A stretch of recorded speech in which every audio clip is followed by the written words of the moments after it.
What were you thinking? We had only one of those really this year, which obviously I'm not going to tell you about now in public, because that would be wrong. But afterwards we will tell you which show it was. Anyway.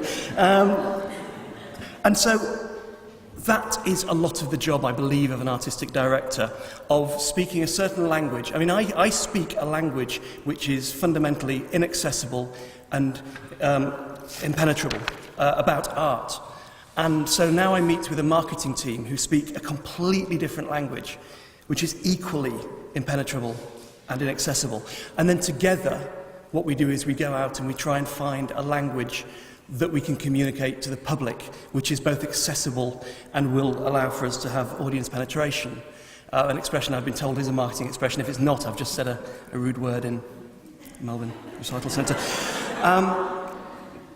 And so it's thesis, antithesis, and synthesis. It's one set of language, another set of language coming together to find a way, basically, as Brad Martin will put it, to market the shit out of a show.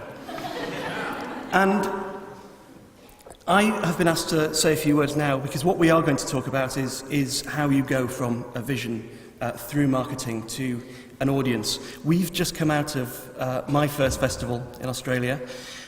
We had a great success. We're really happy with it.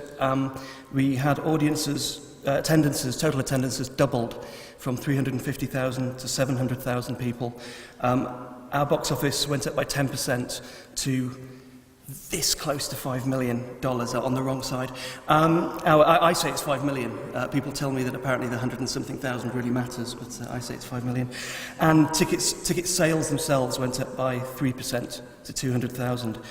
And I say that not to be in any way triumphant or cocky or aren't we great?